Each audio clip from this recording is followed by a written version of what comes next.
Hey, Advanced Sports Med. Hope we're doing well today. Hope we're having a good day. Let's jump into this lower body pathology. So we went over. Get your notes out. I'm going to go through this. You could press pause on the video anytime. Take some notes down on your end. Okay. So we went over all the anatomy. Yesterday, the new stuff.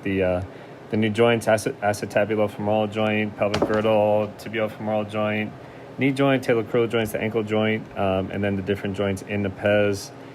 Talked about the different ligaments in the knee. Talked about the different ligaments in the ankle, the anterior talofibular, also known as the ATF, being the most common. And then the deltoid ligaments being the medial side. Then we went into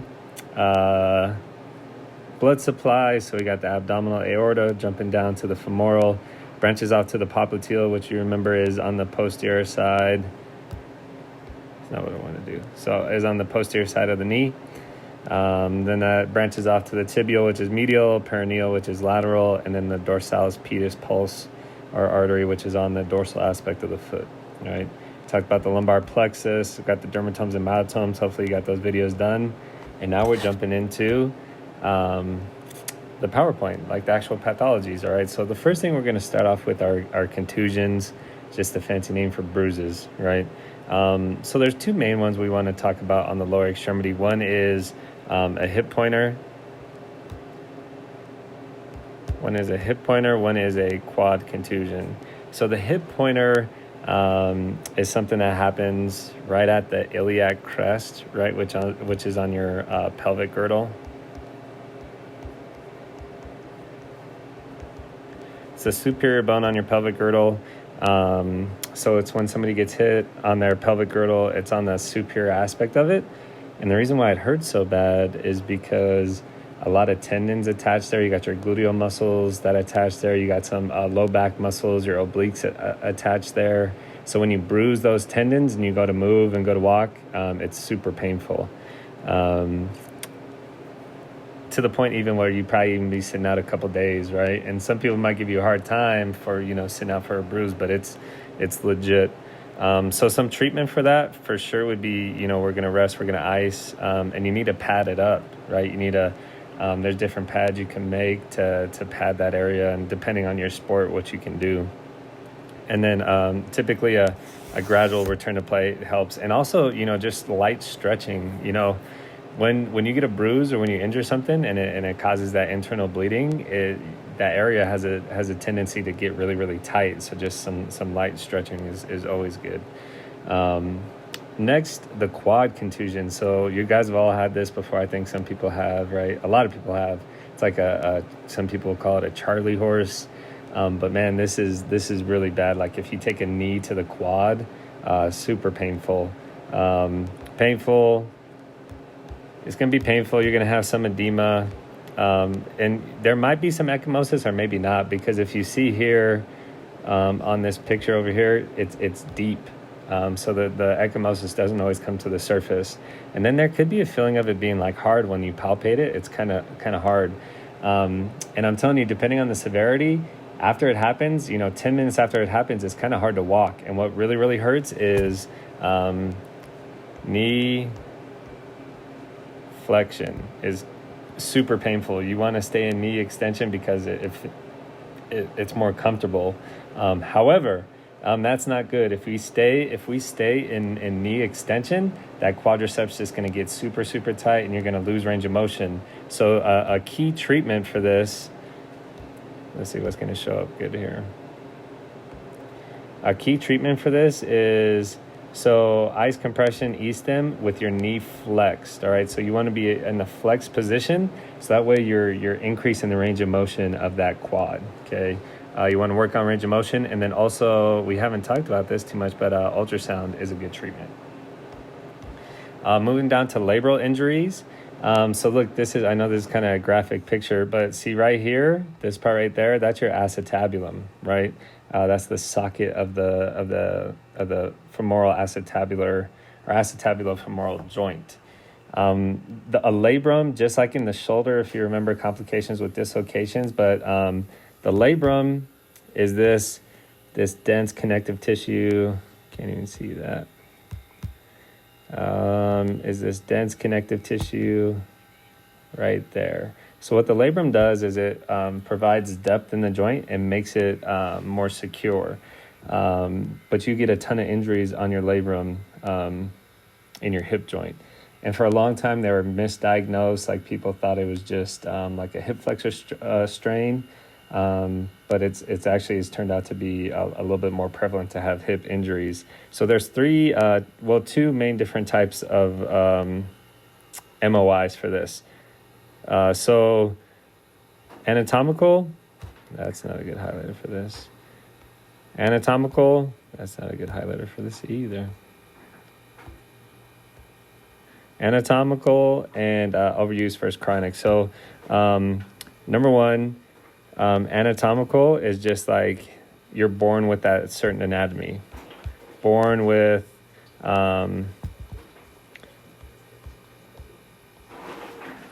so it could be like you're born with hip dysplasia, or the angle in your joint isn't right, and it just causes, like, you're predisposed to impingement.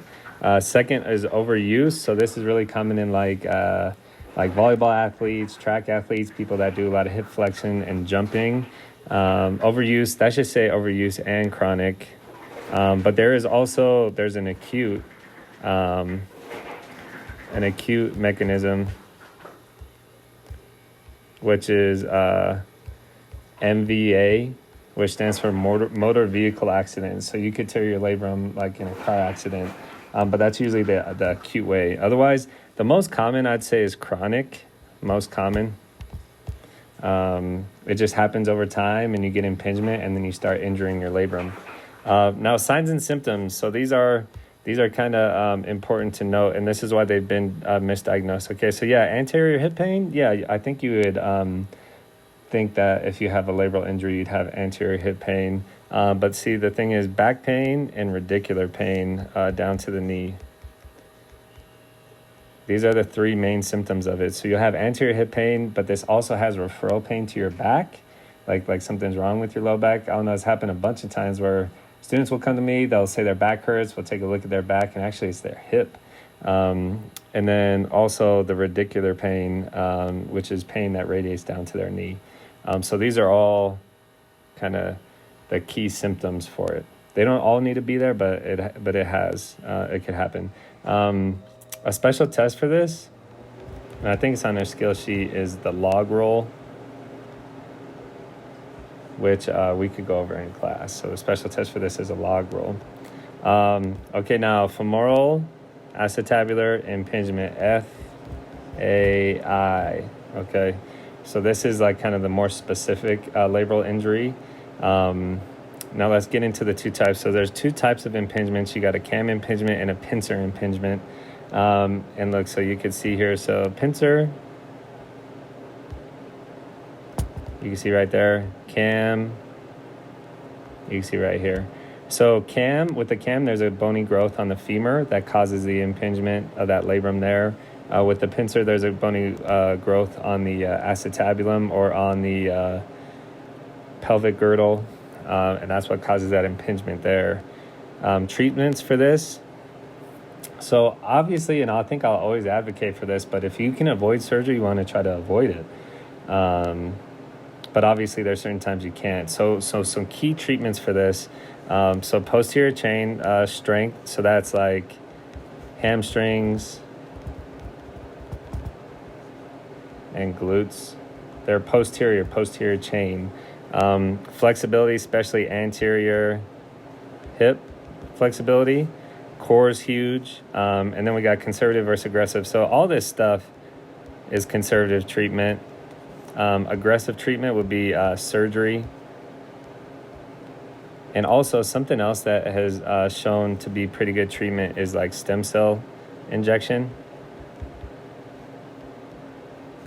But there's a lot, like stem cells aren't covered by insurance. It's a lot of out of pocket, and it's not guaranteed to help. Right, so that's a femoral acetabular impingement. Now the fractures. So we have, first, let's talk about the first fracture we're going to talk about is femoral fractures. MOI, usually a fall, right? From a height. It could be a direct blow, but usually it's like a fall.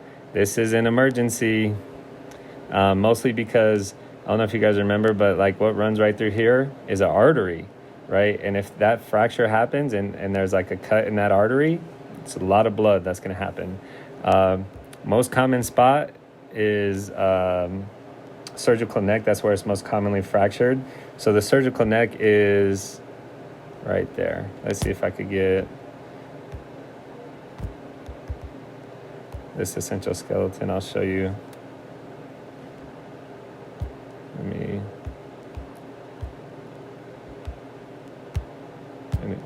All right, so this is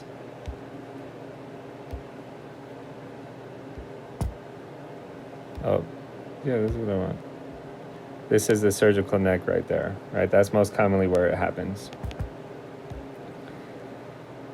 So this is bad news. And a sign and symptom is the leg presents shorter and internally rotated, right? So that's how that fractures present. Treatment, immobilize for sure. Refer immediately. Surgery sometimes. You'd be non-weight bearing, for 4 weeks, right, to let it heal up. Not too common in the athletic population, but definitely older. Tip-fib fractures, man, that's bad news. We've all seen those pictures of, DeMarcus Ware and who was that? Paul George. Another serious problem. This is usually a direct blow or falling awkwardly. But look, this isn't, your tibia and fibula shouldn't just break, right? There's usually a pre-existing condition like a stress fracture that maybe wasn't treated right. Maybe the athlete's pushing through it, but that's how that happens. Signs and symptoms, definitely the deformity, edema, ecchymosis for sure. You could be worried about collateral damage, right? So then we're going to assess vitals and neuro, immobilize, and probably going to have some surgery for that, okay? So yeah, remember vitals, we're checking pulse, neuro, we're checking nerves, so dermatomes, myotomes, and also you want to maybe be ready to treat for shock, because shock could be something coming on. Let's see here, okay. Something else that happens, common fracture of the pes is the base of the fifth metatarsal. So you have the fifth metatarsal, right? 1, 2, 3, 4, 5. On the base, there's this part that sticks out. You can check it on your foot, right? It sticks out. But there's a group of muscles that kind of run down here and attach to there. So an MOI sometimes could be forced inversion, where the foot goes in, and then that bone like rips off a piece of bone, right? So because it's an avulsion fracture, and it's the group of muscles I'm talking about is your peroneal group. Signs and symptoms: edema, erythema. So this is funny. This injury, it happens a lot, but it's not super easy to detect. But something that's always there is this edema or this erythema, like it's red right on the base of the fifth metatarsal, definitely swollen too, and tender tube palpation. Treatment, don't necessarily need surgery. You just rest, put it in a boot, and get going on some strengthening exercises. A March fracture. Okay, so just like it sounds, this happens, like originated through like armies, soldiers, they get this fracture a lot because they're marching. So the MOI would be overuse. It happens a lot with like cross-country athletes or people that just do the same thing over and over, lack of cross-training. And this could happen to your third or fourth metatarsal. Again, this is a fracture for sure, but it's more like a stress fracture. So there won't be a deformity, so negative deformity, but there will be tender tube palpation at the bone. And the big thing is tender tube palpation, or tender with WB, which is weight bearing. That's the big thing. Treatment, do we rest? Do we play? Can we do both? Question is, the answer is you could probably do both for a little while. Whenever you make a decision to be aggressive or conservative with your treatment or your playing options, you just have to know your risks, right? So if you play with a stress fracture, that could turn into a real fracture, right? So you just got to educate who you're dealing with on that part, okay? And that's all we got for today. All right, so take notes as you need to. Go back and check it out, and we'll talk to you soon. Bye.